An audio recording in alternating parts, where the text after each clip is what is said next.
ఎవడు పిచ్చి వాడిది. ఒకడు గుప్త నిధులు దొరుకుతాయి, తాంత్రిక పూజలు చేద్దాం, అన్ని ఏర్పాటు చేద్దాం అని ఆశ పెట్టేవాడు ఒకడు. అమ్మో నిజమే, నిజమే కదా. రాత్రే లంకి బిందెలు, కోట్లకు డబ్బులు వస్తాయి అంటే ఎవడైనా వెనకడిగేస్తాడా? నో, అలా జరగదు. అదే ఇక్కడ జరిగింది. బట్ ఆ పూజలు చేయాలంటే మనిషి ఎముకలు కావాలి. ఎలా? ఆ ఎముకలు ఎక్కడ దొరుకుతాయి అనుకున్నారు. అనుకున్నట్లే ఓ శ్మశాన వాటిక వద్దకు వెళ్ళారు.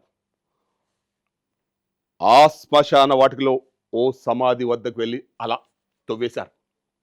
శవాన్ని అలా బయటికి తీశారు. తీరా చూస్తే ఏమైంది?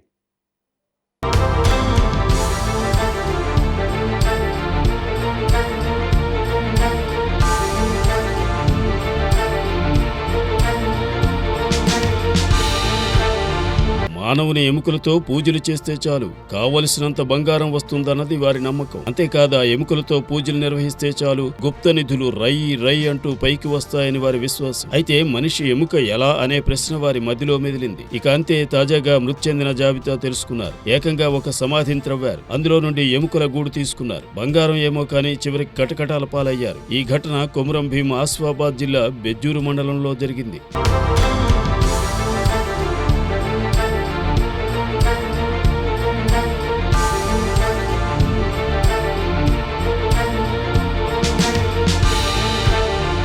బెజ్జూరు మండలంలోని హేటిగూడ గ్రామంలో 14 రోజుల క్రితం చిన్నయ్య అనే వ్యక్తి మృతి చెందాడు. అయితే చిన్నయ్య కుటుంబీకులు సమాధి వద్దకు వెళ్లి చూడగా ఎవరో క్షుద్ర పూజలు నిర్వహిస్తున్నట్లు వారు గుర్తించారు. దీంతో గ్రామంలో కొత్తగా వ్యక్తులు తిరుగుతున్న విషయాన్ని స్థానికుల ద్వారా తెలుసుకున్నారు.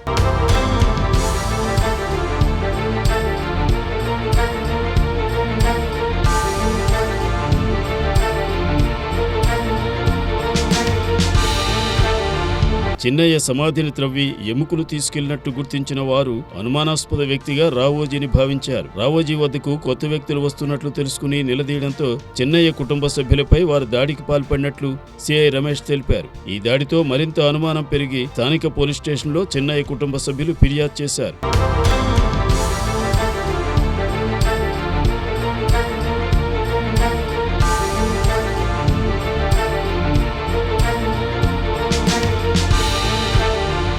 కేసు నమోదు చేసి దర్యాప్తు ప్రారంభించిన సిఐ ముత్యం రమేష్ స్థానిక పోలీసులతో అనుమానాస్పద వ్యక్తుల కోసం గాలింపు చేపట్టారు. ఈ సందర్భంగా వారిని అదుపులోకి తీసుకుని ప్రశ్నించగా అసలు విషయం వెలుగులోకి వచ్చింది. మనిషి ఎముకతో పూజలు నిర్వహిస్తే బంగారం ఇంట్లోకి వస్తుందనే నమ్మకంతో ఇలా చేసినట్లు నిందితులు అంగీకరించారు.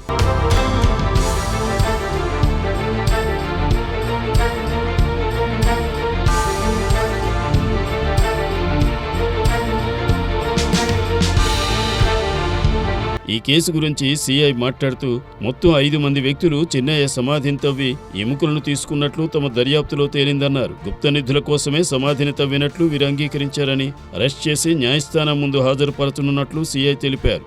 ఎవరైనా అనుమానాస్పద వ్యక్తులు గ్రామాల్లో సంచరిస్తే స్థానిక పోలీసులకు సమాచారం అందించాలని సిఐ సూచించారు.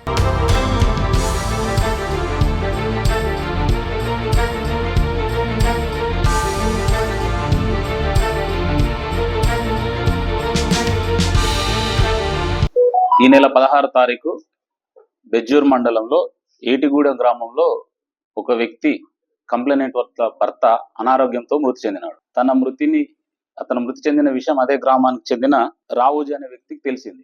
ఈ క్రమంలో ఎవరైనా ఒక వ్యక్తి చనిపోయిన తర్వాత ఆ వ్యక్తి ఎముకల నుండి తీసుకొని పూజ చేస్తే, క్షుద్ర పూజలు చేస్తే బంగారం కనబడుతుందని, గుప్త నిధులు కనబడతాయని, తర్వాత అతిథ శక్తులు వస్తాయని వారు అనుకొని రావుజీ వద్దకు కొందరు వ్యక్తులు కార్లలో వచ్చి తిరిగి వెళ్తున్నారని తెలిసి అనుమానం కొద్దీ అక్కడికి వెళ్ళి అడిగితే అతను ఫస్ట్ నాకేం సంబంధం అని చెప్తారు. కానీ అతని ఇంట్లో ఇంకో కొంతమంది 4 వ్యక్తులు ఉండడం గమనించి వీళ్ళు గట్టిగా అడిగేసరికి ఆ 5 కలిసి ఈ పోయిన 3 వ్యక్తులను అవును మేమే తీసినాం, ఆ చనిపోయిన శవం నుంచి ఎముకలు తీస్తే మాకు అత్య శక్తులు వస్తాయి, మాకు మంచి పూజలు చేస్తే మాకు గుప్త నిధులు కూడా దొరుకుతాయని వారిని బెదిరించి వారిని కొట్టే ప్రయత్నం కూడా చేసి వాళ్ళను అటాక్ చేసారు. అప్పుడు వీళ్ళు మీ సంగతి ఇట్లా కాదు కదా, మేము గ్రామంలో ఉన్న అందరికి తెలుపుతామని ఊళ్ళో నుంచి వాళ్ళ ఇంటి దగ్గరకు వచ్చి పెద్దలను తీసుకెళ్లేసరికి వారు పారిపోయారు.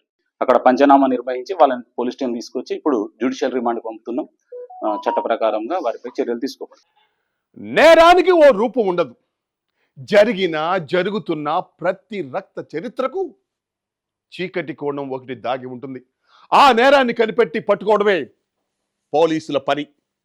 అనేక కేసులు కాలగర్భంలో కలిసిపోతుంటే మరికొన్ని కేసులు ఎటు తేలక కోర్టులో వాయిదాల రూపంలో సాగుతూనే ఉన్నాయి.